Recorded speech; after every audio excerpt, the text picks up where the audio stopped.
For real, yeah, and just trying to get the truth out here. Your website, underoccupation.com, I noticed that there was, since the last time we talked to you, there has been a new video update. What is your latest? Well, the latest one is called Global Hostile Takeover. It's online, it's on YouTube. It's on the same YouTube channel as the other two documentaries, but that one's totally done now, and it's all about sort of the formation of a world government, which is sort of what the G20 is. Even Herman von Rompuy said the G20 is the world government. It talks a lot about the formation of a world currency, global regulations, things like that. It also talks a lot about the coming collapse of the US dollar and hyperinflation in the US. Interviews, I have clips from a lot of financial experts who basically laid out why hyperinflation is eventually inevitable, and that the debt load, not just the funded debt, but in particular the unfunded liabilities of Social Security and Medicare are running in the tens of trillions of dollars. There's really no political will to reduce the size of these entitlement programs. They're likely just to print the money, so instead of actually defaulting on their debt, they'll rev up the printing presses, the Federal Reserve will monetize probably all the debt, the currency will become worthless, and that will sort of lead us to this crisis and this breakdown in society. We'll have probably a lot of civil disobedience, riots in the streets. We're already seeing this in Greece, in other parts of the world, and that's sort of why they're gearing this police state up, which is what we saw in Toronto. We saw their police state.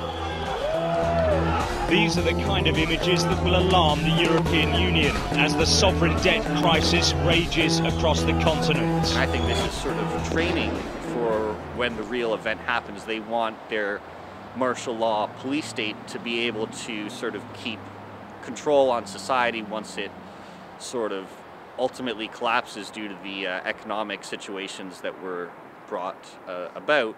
And I also make the point that this is also being done, in my opinion, being done deliberately, that this is the deliberate bankrupting of the Western world so that the people in power, who we refer to, and they refer to themselves sometimes as the New World Order. The law of the jungle governs the conduct of nations.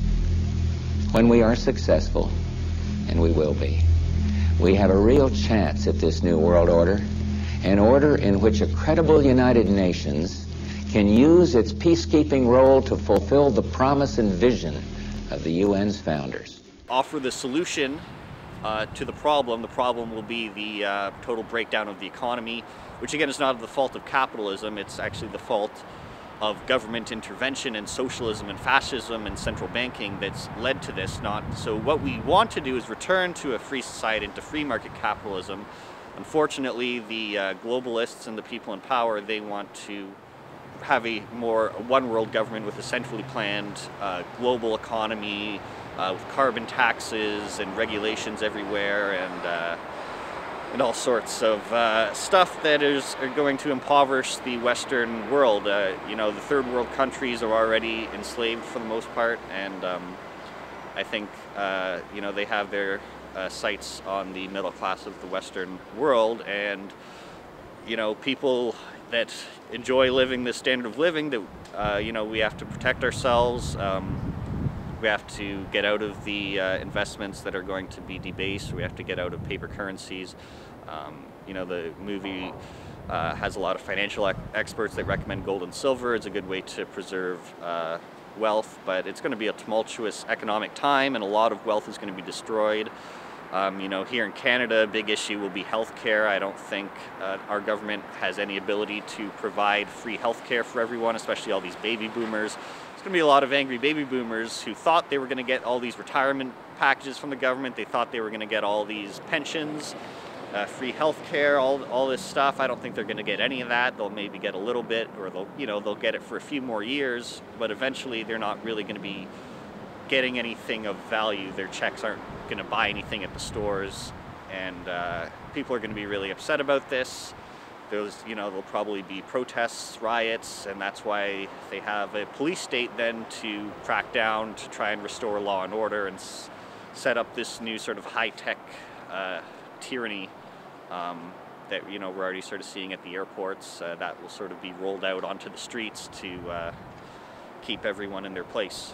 For real, yeah. We're speaking the truth. We're talking about justice for all the people involved in that were caught in the act, and we're outside the U of T Faculty of Law building.